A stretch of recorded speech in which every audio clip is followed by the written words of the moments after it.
Good morning all of you. सभी बच्चे बहुत अच्छे होंगे और अपने होमवर्क को और वीडियो को एंजॉय भी कर रहे होंगे। मैं सभी बच्चों को एक बात फिर बोलना चाह रहा हूं, आप जैसे ही वीडियो देखें, वीडियो देखते ही उसे लाइक करें और लाइक करने के साथ साथ उसके नीचे अपना नाम जरूर लिख दें।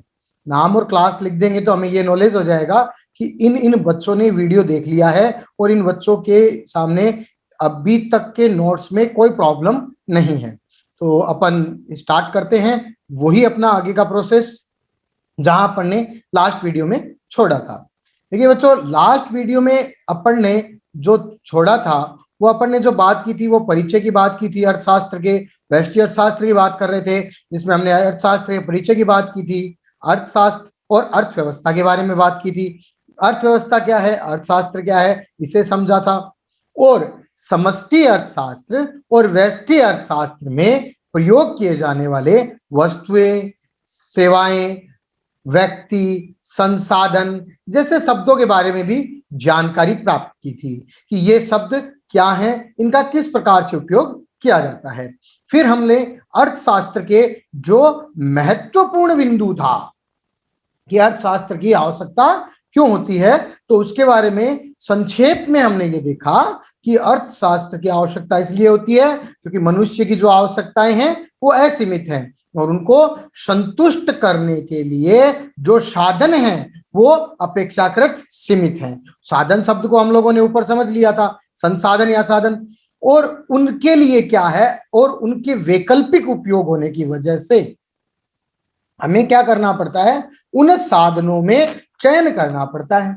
तो उन चयन की जो प्रकृति है, जो चयन के बारे में है, वो सब हमें अर्थशास्त्र ही बतलाता है। ये सारी बातें होने के बाद मैंने आपको माइक्रो और मैक्रो दो वर्ड से अवगत कराया। देखिए, ये बात जानना बहुत ही जरूरी है कि माइक्रो वर्ड क्या है और मैक्रो वर्ड क्या है। क्यों जानना जरूरी है? क्योंकि माइक्रो वर्ड व्यष्टि और मैक्रो वर्ड समष्टि, ये दोनों माइक्रो और मैक्रो दोनों अंग्रेजी के शब्द हैं जिनसे व्यष्टि और समष्टि का निर्माण हुआ है। ये बात मैंने आपको बताया कि व्यष्टि शब्द जो है वो अंग्रेजी भाषा के माइक्रो शब्द से बना है और वो जो माइक्रो शब्द है वो ग्रीक भाषा के मिक्रो शब्द से बना है और जिसका अर्थ क्या होता है, सूक्ष्म, छोटा। तो यहां पर हम लोग एक व्यक्ति, एक फर्म, ये इन सब का अध्ययन करते हैं। लेकिन जब वो बड़ी की बात आ जाए, एक बहुत विशाल स्तर की बात आ जाए, तो मैक्रो वर्ड का प्रयोग करता है। मैक्रो का मीन्स क्या होता है? मैक्रो जो है वो ग्रीक भाषा के मिक्रो शब्द से बना है। बच्चों, ग्रीक भाषा के मिक्रोस शब्द से बना है और उस मिक्रोस शब्द का अर्थ जो होता है वो व्यापक से होता है। व्यापक वर्ड का मतलब है व्यापक, व्यापक का मतलब बहुत बड़ा, यानी विशाल स्तर के शब्द से लिया जाता है। अब हम आज जो करने जा रहे हैं वो इनकी विस्तृत चर्चा करने जा रहे हैं, इनके बारे में पूरा अध्ययन करने जा रहे हैं। तो व्यष्टि अर्थशास्त्र किसे कहते हैं? व्यष्टि अर्थशास्त्र के अंदर अपन बात करेंगे तो व्यष्टि अर्थशास्त्र में प्रोफेसर बोल्डिंग की परिभाषा आती है और जब प्रोफेसर बोल्डिंग की परिभाषा आती है तो बोल्डिंग क्या कहते हैं, किसके बारे में? व्यष्टि अर्थशास्त्र के बारे में। और व्यष्टि अर्थशास्त्र को हम लोग सूक्ष्म अर्थशास्त्र भी कहते हैं। तो जो सूक्ष्म अर्थशास्त्र है इसका मतलब होता है विशेष फर्मों, विशेष गृह स्वामियों, यानी फर्म, जैसे मैंने अभी आपको बात बताई, फर्म, गृह स्वामियों यानी हाउस होल्ड, एक परिवार, के व्यक्तिगत मूल्य, मजदूरी, आय, व्यक्तिगत उद्योगों और विशेष वस्तुओं का अध्ययन है। यानी सूक्ष्म अर्थशास्त्र क्या है? विशेष फर्मों, विशेष फर्मों, विशेष गृह स्वामियों, यानी गृह स्वामियों का मतलब परिवार, उनके व्यक्तिगत मूल्य, व्यक्तिगत मूल्य जैसे आज कोई भी व्यक्ति है कहीं से कुछ न कुछ अर्न करता है ना, कुछ न कुछ आय कमाता है, तो उसके बारे में, उसकी मजदूरी क्या है, उसकी आय क्या है, उसके व्यक्तिगत उद्योगों, छोटी मोटी फर्म है, जो भी है, या विशेष जो वस्तुओं का अध्ययन है, वो व्यष्टि अर्थशास्त्र या सूक्ष्म अर्थशास्त्र है। अब अपन बात करेंगे, अब अगली जो महत्वपूर्ण बात आती है, वो बात यहां ये आती है कि व्यष्टि अर्थशास्त्र को क्या कहते हैं? कीमत सिद्धांत कहते हैं। अब बच्चों, आपके मन में प्रश्न उठेगा कि सर, व्यष्टि अर्थशास्त्र को कीमत सिद्धांत क्यों कहते हैं? तो बच्चों, इसलिए कहते हैं क्योंकि व्यष्टि अर्थशास्त्र में जितना भी अध्ययन किया जाता है, वो कीमत को ध्यान में रखकर किया जाता है। व्यष्टि अर्थशास्त्र में जो भी अध्ययन किया जाएगा, वो कीमत को ध्यान में रखकर किया जाता है, इसलिए व्यष्टि अर्थशास्त्र को कीमत सिद्धांत कहते हैं। जैसे अभी आप आगे इसी व्यष्टि अर्थशास्त्र में मांग का सिद्धांत पढ़ेंगे, कीमत पूर्ति का सिद्धांत पढ़ेंगे। तो यहां क्या है, मांग के सिद्धांत के अंदर क्या आएगा? मांग के सिद्धांत में केवल आपको यही बताया जाएगा कि किसी वस्तु की कीमत के बढ़ने या घटने पर उसकी मांग में क्या परिवर्तन होता है, वही क्या है, मांग का सिद्धांत है। उसी तरह पूर्ति की बात की जाएगी, तो पूर्ति में भी यही है, किसी वस्तु की कीमत के बढ़ने या घटने पर पूर्ति पर क्या प्रभाव पड़ता है, वही पूर्ति का सिद्धांत है। तो मेन बात की, इस बात की आई, कीमत की। तो सब जो चीजें हैं वो कीमत को ध्यान में रखकर किया जाता है। मान लो अब यहां पर क्या होता है, अब आपको मैं तीन चीजों के बारे में बताऊं। तीन चीजें होती हैं, उपभोक्ता होता है, उत्पादक होता है, और एक फर्म होती है। तीनों का जो उद्देश्य होता है वो अलग अलग होता है, और तीनों का उद्देश्य जो होता है वो एक ही चीज को ध्यान में रखकर किया जाता है, वो चीज है कीमत। व्यष्टि अर्थशास्त्र में जो उपभोक्ता होता है, वो उपभोक्ता के द्वारा क्या किया जाता है, एक निश्चित कीमत और आमदनी की स्थिति में। बच्चों, वही बात आ गई, कीमत और आमदनी की स्थिति में उपभोक्ता क्या करता है, उपभोक्ता क्या चाहता है कि एक निश्चित कीमत और आमदनी की स्थिति में उसकी संतुष्टि को अधिकतम करे। यानी वो उपभोक्ता, मैं उपभोक्ता हूं, मैं क्या चाहता हूं कि मेरी एक निश्चित कीमत है। निश्चित कीमत का मतलब मेरी आय, आमदनी की स्थिति में मैं अपने पास जो संतुष्टि है, मुझे मिलने वाली संतुष्टि, और संतुष्टि कब मिलती है, जब मैं किसी वस्तु का या सेवा का उपभोग करता हूं, उसको मैं अधिकतम करना चाहता हूं। ये एक उपभोक्ता चाहता है, किसमें, व्यष्टि अर्थशास्त्र के परिप्रेक्ष्य में। उसी तरह से एक उत्पादक क्या चाहता है, उत्पादक चाहता है कि वस्तु या सेवा की निश्चित कीमत की स्थिति में उसके उत्पादन को क्या करें, अधिकतम करें। क्या करें, उत्पादक को अधिकतम करना चाहता है। और एक फर्म, यानी उत्पादक क्या चाहता है, एक वस्तु या सेवा की निश्चित कीमत की स्थिति में उत्पादन को अधिकतम करना चाहता है। तीसरा, एक फर्म। अब यहां पर एक मैं आपको और बता दूं, फर्म एक अकेला जो व्यावसायिक प्रतिष्ठान होता है, उत्पादक प्रतिष्ठान होता है, कोई भी ट्रेडिंग कंपनी होती है, वो फर्म कहलाती है, अकेली है तो। लेकिन अगर उन फर्मों के समूह की बात करें, अगर आप उन फर्मों के समूह की बात करोगे तो वो उद्योग कहलाएगा। ध्यान दीजिएगा, अगर एक अकेला कोई व्यापारिक प्रतिष्ठान है या जो विक्रय करता है, ऐसी कोई स्थिति है, तो वो कहलाएगा फर्म। लेकिन अगर कई फर्में एक साथ मिल जाए तो वो कहलाएगी उद्योग। तो एक फर्म हो या उद्योग हो, वो क्या कह रहे, फर्मों का जो समूह है वो क्या कहलाएगा, उद्योग कहलाएगा। वो क्या चाहता है, वो चाहता है कि निश्चित कीमत पर लाभ व उत्पादन को अधिकतम किया जाए, कि निश्चित कीमत पर लाभ और उत्पादन को अधिकतम करें। उत्पादक जो उपभोक्ता है वो चाहेगा संतुष्टि को अधिकतम करना, किस पे, निश्चित कीमत पर। उत्पादक क्या चाहिए, चाहेगा उत्पादन को अधिकतम करना निश्चित कीमत पर। और जो फर्म है या उद्योग है, वो क्या चाहेगा, लाभ और उत्पादन को अधिकतम करना, किस पे, निश्चित कीमत पर। अब मैं आपके सामने जो बात रखना चाहता हूं वो मेरी बात है कि व्यष्टि अर्थशास्त्र में, यानी सूक्ष्म अर्थशास्त्र में, हम लोग किन किन चीजों का अध्ययन करेंगे। तो बच्चों, सूक्ष्म अर्थशास्त्र में हम लोग अध्ययन करेंगे उत्पाद की कीमतों का। नंबर 1, उत्पाद की कीमतों का, नंबर 2 उपभोक्ता के व्यवहार का, नंबर 3 उत्पादन साधनों की कीमतों का, और नंबर 4 समाज के एक वर्ग की आर्थिक दशाओं का, और नंबर 5 फर्मों का, और नंबर 6 एक उद्योग का स्थान निर्धारण। अतः व्यष्टि अर्थशास्त्र में बाजार में उपलब्ध विभिन्न वस्तुओं एवं सेवाओं के परिप्रेक्ष्य में विभिन्न आर्थिक अभिकर्ताओं के व्यवहार का अध्ययन किया जाता है। अब यहां पर स्थिति क्या आई? यहां स्थिति यह है कि आपको किन किन चीजों का अध्ययन करना है? उत्पाद की कीमतों का, उपभोक्ता के व्यवहार का, उत्पादन साधनों की कीमतों का, समाज के एक वर्ग की आर्थिक दशाओं का, फर्मों का, और एक उद्योग के स्थान का निर्धारण करना है। अब व्यष्टि अर्थशास्त्र में बाजार में उपलब्ध विभिन्न वस्तुओं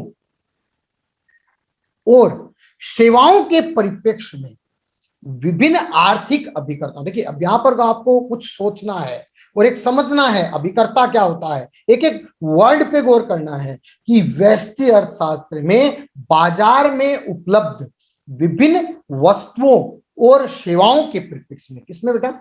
विभिन्न वस्तुओं और सेवाओं के परिप्रेक्ष्य में विभिन्न आर्थिक अभिकर्ता। आर्थिक अभिकर्ता कौन होता है? जो पैसे के लिए व्यापार करता है। आर्थिक अभिकर्ता वो होता है, चाहे वो उत्पादक हो, चाहे वो उपभोक्ता हो, और चाहे वो फर्म हो। हर आदमी, चाहे अपन बाजार में, उपभोक्ता क्या करता है? बाजार में जाता है तो वस्तु और सेवाएं खरीदता है, उसके बदले में पैसा देता है। उत्पादक क्या करता है? अपना प्रोडक्ट बाजार में देता है और उसके बदले में पैसा लेता है। और एक फर्म क्या करती है? अपना प्रोडक्ट बाजार में बेच के पैसा कमाती है। तो सब क्या है? आर्थिक अभिकर्ता है। यहां क्या कहा गया कि व्यष्टि अर्थशास्त्र में बाजार में उपलब्ध विभिन्न वस्तुओं और सेवाओं के परिप्रेक्ष्य में विभिन्न आर्थिक अभिकर्ताओं के व्यवहार का अध्ययन किया जाता है। अब हम बात करते हैं, ये आपको मैंने व्यष्टि अर्थशास्त्र को बहुत ही सिंपल वे में समझाया है। अब मैं आपसे बात करूंगा समष्टि अर्थशास्त्र। समष्टि अर्थशास्त्र क्या है? समष्टि, जैसे मैंने आपको बताया, समष्टि जो वर्ड है उसमें आप लोगों को ये देखना है कि समष्टि को अंग्रेजी भाषा के मैक्रो वर्ड से लिया गया है, और मैक्रो जो वर्ड है वो ग्रीक भाषा के मैक्रोस वर्ड से बना है, और इसका जो अर्थ होता है वो होता है व्यापक, यानी बड़ा, यानी वृहत स्तर पर, और माइक्रो स्मॉल स्तर, व्यापक। अब अपन समष्टि की जब बात करते हैं तो समष्टि या व्यापक अर्थशास्त्र क्या है? व्यक्तिगत भागों की तो करता है, लेकिन व्यक्तिगत भागों की अपेक्षा संपूर्ण तौर पर संपूर्ण आर्थिक सूत्रों या अर्थव्यवस्था का अध्ययन है। एक देश की पूरी अर्थव्यवस्था का अध्ययन करना, संपूर्ण अर्थव्यवस्था का अध्ययन करना, उस अर्थव्यवस्था के अंदर चाहे व्यक्तिगत इकाई हो, चाहे फर्म हो, चाहे उद्योग हो, उनके एक संपूर्णता का अध्ययन करना क्या है? समष्टि अर्थशास्त्र है। अब यहां पर क्या आता है? इसका अध्ययन क्षेत्र की बात करें तो समष्टि अर्थशास्त्र में क्या आएगा? कुल निर्गत। निर्गत मतलब देखिए दो चीज होती है, एक होता है आगत और एक होता है निर्गत। शब्द पे गौर कीजिएगा, निर्गत और एक आगत। आगत और निर्गत, निर्गत का मतलब आपने कितना उत्पादन किया, आगत का मतलब आपने कितना कच्चा माल उपयोग किया। निर्गत आपने कितना उत्पादन किया, और आगत कितना आपके पास कच्चे माल के रूप में आया। निर्गत रोजगार और समग्र कीमत स्तर, कुल उत्पादन, कुल बचत, कुल निवेश आदि पर अपना ध्यान केंद्रित करते हुए अर्थव्यवस्था को समझने का प्रयास करते हैं। अब देखिए, समष्टि अर्थशास्त्र में हम लोग राष्ट्रीय आय की गणना करते हैं, हम कुल निवेश, कुल बचत की गणना करते हैं, कुल उत्पादन की गणना करते हैं, समग्र कीमत स्तर की गणना करते हैं, कुल निर्गत उत्पादन कितना हुआ, देश में रोजगार की स्थिति कैसी है, ये सब हम लोग समष्टि अर्थशास्त्र में गणना करते हैं। अब आगे की बात देखिए, समष्टि अर्थशास्त्र में संबंधित जो बुक है उस बुक का नाम है the journal theory of employment, interest and money. देखिए यहां पर मैं आपको फिर क्लियर करूंगा कि यहां जो शब्द आया है वो है John Maynard Keynes, JM Keynes. और जबकि मैंने आपको पहले एक वर्ड बात बताया था, JN किन्स, जॉन नेवेले किन्स, जिसने अर्थशास्त्र के प्रकृति और क्षेत्र के बारे में अवगत कराया था, वो जॉन नेवेले किन्स था। लेकिन समष्टि अर्थशास्त्र से संबंधित जो पुस्तक लिखी, उस पुस्तक का नाम था the journal theory of employment, interest and money.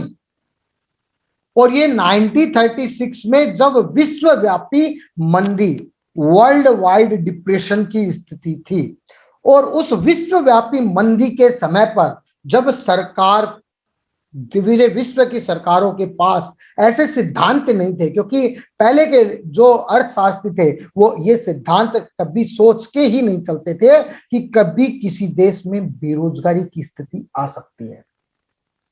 उन्होंने कोई ऐसा सिद्धांत बनाया ही नहीं, क्योंकि उनको लगता ही नहीं था कि कभी ऐसी स्थिति होगी कि किसी भी कंट्री में बेरोजगारी की स्थिति बनेगी।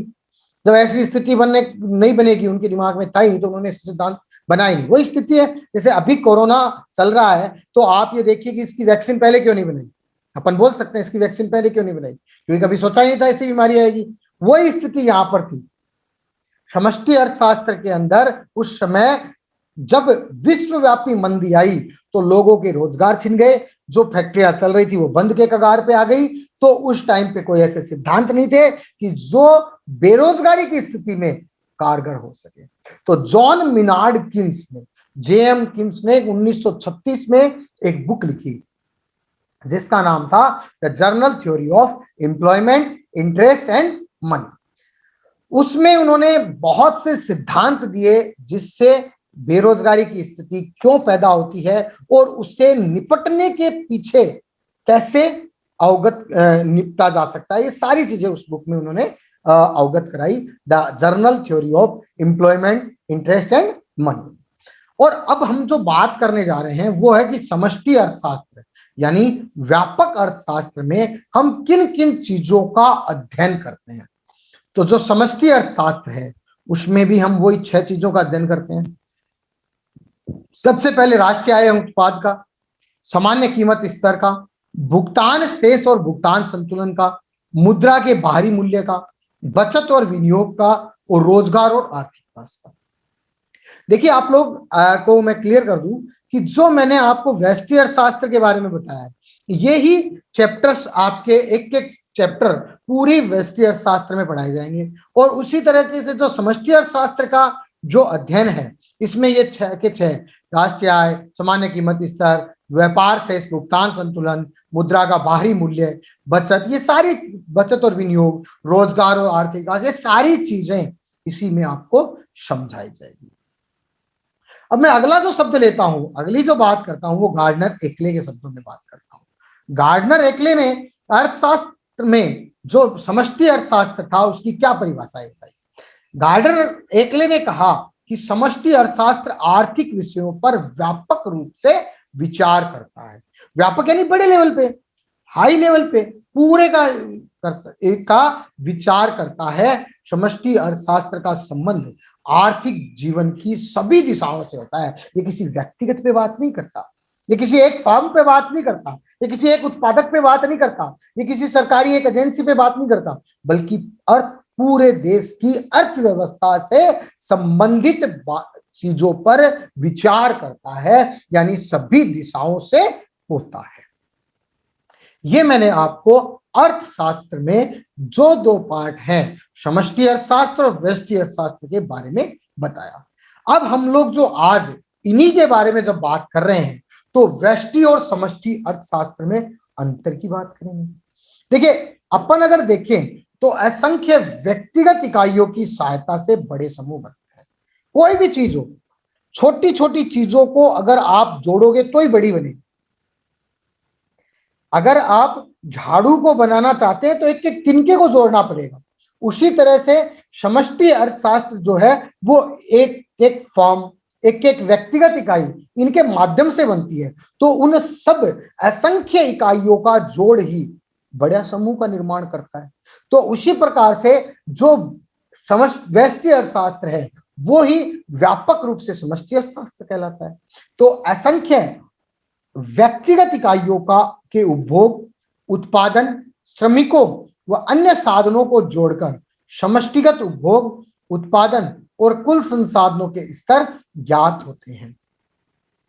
इसलिए अपन क्या कह सकते हैं, देखिए यहां क्या कहा गया, वही बात, असंख्य व्यक्तिगत इकाइयों के उपभोग, उत्पादन, श्रमिकों और अन्य साधनों को जोड़कर क्या करेंगे अपन, एक जो व्यक्तिगत इकाइयां हैं वो कितना उपभोग करती है, कितना उपभोग करती है, उसके बाद में कितना उत्पादन करती है, उनके कितने, उसमें कितने श्रमिक हैं, जिनकी आय क्या है, और उनके अन्य साधनों को अगर अपन जोड़ेंगे तो क्या होगा, समष्टिगत उपभोग, उत्पादन और कुल संसाधनों के स्तर ज्ञात हो जाएंगे। मतलब व्यष्टि अर्थशास्त्र से समष्टि अर्थशास्त्र का निर्माण होगा।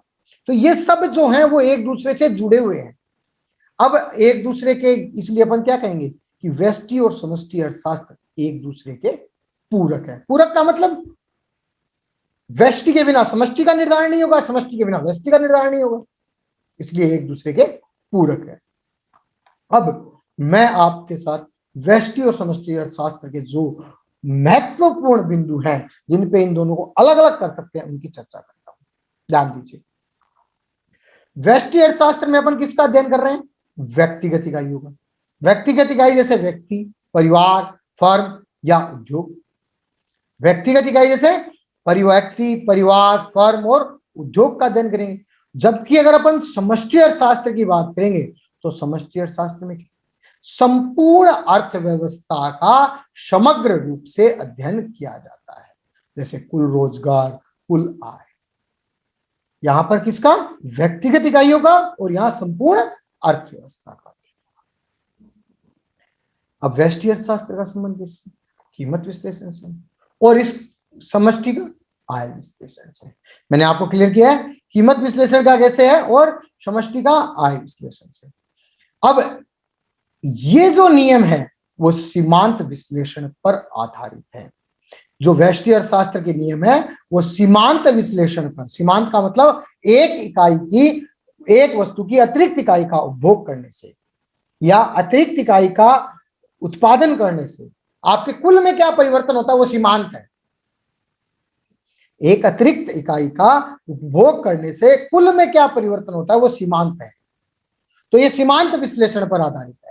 जबकि जो समष्टि अर्थशास्त्र है वो किसी एक प्रकार के विश्लेषण पे आधारित नहीं होते, जबकि ये, क्योंकि ये व्यापक स्तर है। व्यापक स्तर का मतलब ये बहुत से स्तरों पर निर्भर करते हैं, इसलिए एक प्रकार के विश्लेषण पर निर्भर नहीं है। सूक्ष्म अर्थशास्त्र में यानी व्यष्टि अर्थशास्त्र में व्यक्तिक कीमतों, व्यक्तिक उपभोग और उत्पादन के बारे में जानकारी, व्यक्ति मतलब एक व्यक्ति की, एक फर्म की, एक उपभोक्ता की, एक सरकारी एजेंसी की, तो इनकी तो बात की जा रही है, तो उनके तो व्यक्तिक उपभोग, व्यक्तिक कीमतों और उत्पादन के बारे में जानकारी है। जबकि समष्टि अर्थशास्त्र में क्या है, समष्टि या व्यापक अर्थशास्त्र में राष्ट्रीय आय की, कुल उत्पादन की, कुल उपभोग की और सामान्य मूल्य स्तर के बारे में जानकारी प्रदान की जाती है। अब मैं आपसे बात करूं तो सूक्ष्म अर्थशास्त्र यानी व्यष्टि अर्थशास्त्र में विश्लेषण अधिक सरल है, क्योंकि कुछ आदमियों की, एक व्यक्ति, एक फर्म, एक सरकारी एजेंसी, इनकी गणना करनी है तो बहुत सरल है। लेकिन व्यापक अर्थशास्त्र में बड़े समूहों का अध्ययन किए जाने के कारण से यह अधिक जटिल हो जाता है। सूक्ष्म अर्थशास्त्र के विशेष रूप से किस पर, कीमत विश्लेषण पर बल दिया जाता है, जबकि व्यापक अर्थशास्त्र में आय विश्लेषण पर बल जाता है। इसमें कीमत पर और इसमें आय पर, क्योंकि अपन ने बात की है, क्योंकि ये कीमत विश्लेषण से संबंधित और ये आय विश्लेषण से संबंधित है। सूक्ष्म अर्थशास्त्र व्यक्तिगत समस्याओं का समाधान करता है और तुलनात्मक रूप से कम महत्वपूर्ण, क्योंकि ये कुछ ही लोगों की तो बात करता है। ये कुछ ही तो लोगों की बात करता है, जिसमें ये देखो आपके सामने कहा गया कि व्यक्ति, परिवार, फर्म और उद्योग का अध्ययन करता है, जबकि ये समग्र संपूर्ण अर्थव्यवस्था से संबंधित है। इसलिए कहा गया यह अर्थशास्त्र से संबंधित सभी समस्या का समाधान करता है और उसके महत्व में निरंतर वृद्धि हो रही है। तो आज के इस वीडियो में आपको व्यष्टि और समष्टि अर्थशास्त्र के बारे में क्लियर किया गया, उनके अंतर स्पष्ट किए गए। आपको यहां तक किसी भी प्रकार की दिक्कत हो, आप कमेंट बॉक्स में कमेंट करें, मैसेज करें, पूछें और वीडियो देखकर लाइक कर दें और अपना नाम कमेंट बॉक्स में जरूर डाल दें, ताकि हमें पता चल जाए कि आपने वीडियो देख लिया है और आपको यहां तक के नोट्स में कोई दिक्कत नहीं है। धन्यवाद, मिलते हैं अगले वीडियो में।